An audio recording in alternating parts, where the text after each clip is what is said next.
Hello friends, स्वागत है आप सभी का हमारे यूट्यूब चैनल GDS BPM में। इस वीडियो में हम जानेंगे कि GDS को PLI और RPLI कमीशन कितना मिलता है। तो सबसे पहले जान लेते हैं कि PLI और RPLI कमीशन के लिए आपको रिक्वायरमेंट क्या क्या होती है। तो आपको PLI और RPLI कमीशन के लिए एक एजेंट ID बनवानी होती है, जिसके लिए आप अपने डिवीज़न ऑफिस में संपर्क कर सकते हैं। और जो भी PLI और RPLI की ट्रांजैक्शन आप करते हो तो ये आपके वर्कलोड में भी काउंट होती है। तो ऐसा नहीं है कि अगर आपको PLI और RPLI का कमीशन मिलेगा तो वो वर्कलोड में काउंट नहीं होगा। IPPB के वर्क में ऐसा होता है, आपको उसमें कमीशन मिलती है, इसलिए वो आपके BO के वर्कलोड में काउंट नहीं होता। परंतु PLI और RPLI में आपको कमीशन भी मिलती है और इसकी ट्रांजैक्शन आपके वर्कलोड में भी काउंट होती है।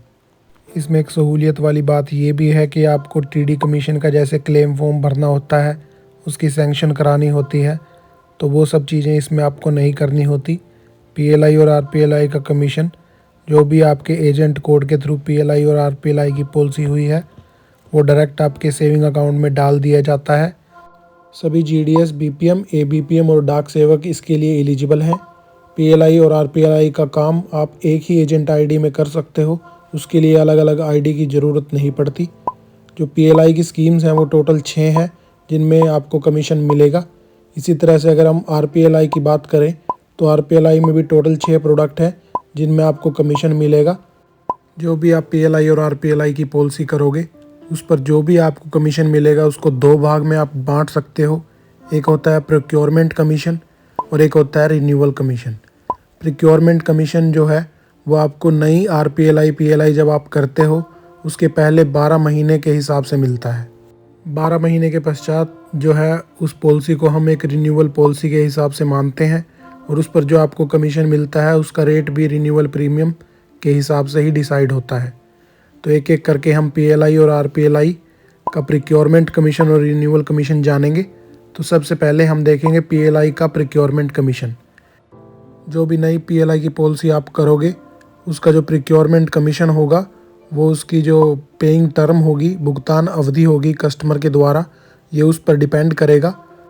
तो सबसे पहले हम देखते हैं अगर किसी कस्टमर की जो PLI प्रीमियम की अवधि है, भुगतान अवधि, वो 15 साल या उससे कम होती है तो उसमें कमीशन रेट जो है आपको वो 4% मिलेगा। जितना भी प्रीमियम जमा होगा उसका 4% आपका कमीशन होगा।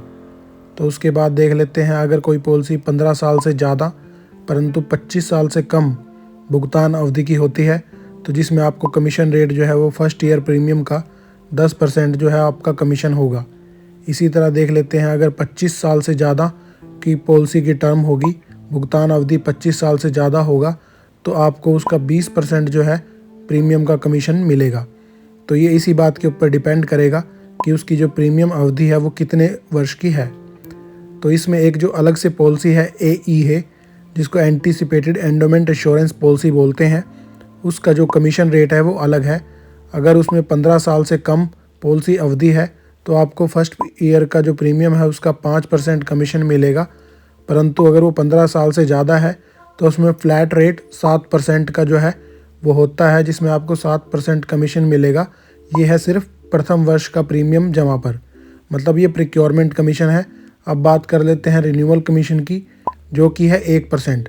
एक साल के बाद जब उसका रिन्यूअल प्रीमियम स्टार्ट हो जाता है तब आपको कमीशन भी रिन्यूअल कमीशन के हिसाब से मिलता है, जिसका जो प्रीमियम जमा का 1% बनता है। जितनी भी अवधि तक वो पॉलिसी चलेगी आपको पर ईयर के हिसाब से 1% का कमीशन बनेगा और वही आपके खाते में क्रेडिट होता रहेगा।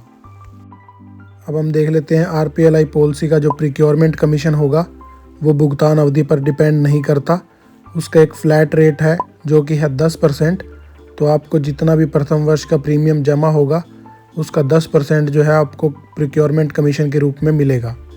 यह भी आपके खाते में डायरेक्ट ही क्रेडिट हो जाएगा और RPLI की जितनी भी स्कीम्स हैं उस पर ये सेम रेट लागू होता है। RPLI पॉलिसीज़ का जो रिन्यूअल कमीशन है वो आपको 2.5% के हिसाब से 2.5% के हिसाब से मिलेगा। तो जितना भी प्रीमियम जमा होगा और जितनी भी अवधि तक जमा होगा आपके खाते में 2.5% के कमीशन रेट से आता रहेगा। तो अब डिस्कस करते हैं कमीशन से जुड़ी हुई कुछ इम्पोर्टेंट बातें। सबसे पहले तो यही बात इम्पोर्टेंट है कि कस्टमर को ये कंटिन्यू रखनी है पॉलिसीज़, तभी आपको कमीशन मिलेगी।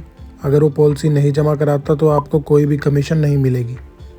अब देख लेते हैं, कस्टमर अगर ऑनलाइन जमा कराता है या कैश डिपॉजिट कराता है तो आपको उसकी पूरी कमीशन मिलेगी, प्रिक्योरमेंट कमीशन भी मिलेगी और रिन्यूअल कमीशन भी मिलती रहेगी।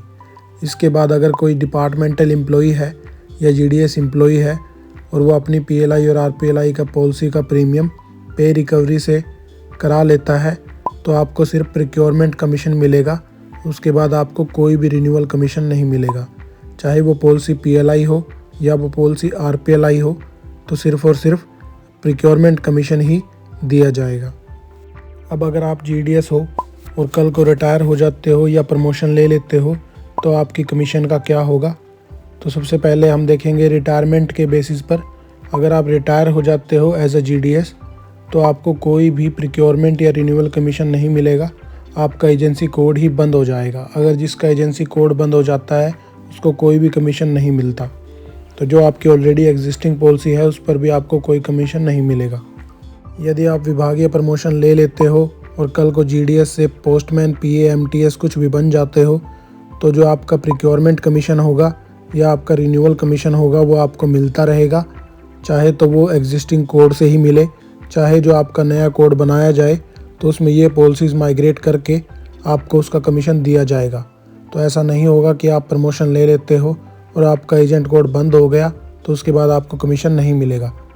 अब विभाग के द्वारा जितने भी एजेंट कोड्स बने हुए हैं उनको एक मिनिमम निर्धारित न्यूनतम वार्षिक लक्ष्य दिया जाता है, जो कि है पॉलिसी का नंबर ऑफ टारगेट, कम से कम 4 पॉलिसी, और जो उसका सम एश्योर्ड है वो कम से कम 10 लाख रुपए ज़रूर होना चाहिए।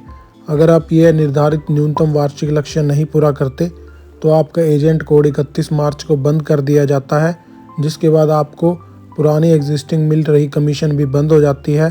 तो आपको मिनिमम जो ये प्रिस्क्राइब एनुअल टारगेट है ये ज़रूर पूरा करना होता है एक फाइनेंशियल के अंदर। तो आप इस चीज़ का भी ध्यान रखें और इसके अकॉर्डिंग ही अपना बिजनेस प्रिक्योर करें ताकि आपकी कमीशन बनी रहे। सबसे आखिरी में हम डिस्कस करेंगे एक ऐसा सवाल जो आप सभी के मन में होता है कि क्या हम अपने जीवन साथी के नाम से भी एक एजेंसी कोड ले सकते हैं। तो जी हाँ, आप स्पाउस एजेंसी कोड ले सकते हैं। जीडीएस जो स्पाउस है, आपका जीवन साथी है, पति या पत्नी, वो भी एक एजेंसी कोड ले सकता है और बिजनेस कर सकता है और कमीशन ले सकता है।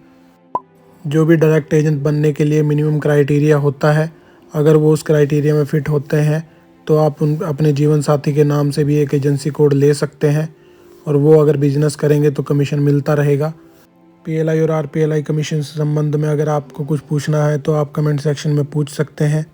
उम्मीद है आपको ये वीडियो ज़रूर हेल्प करेगी कि आपको पीएलआई और आरपीएलआई कमीशन कैसे मिलता है ये आप जान सकें। Thanks for watching this video. Thank you so much.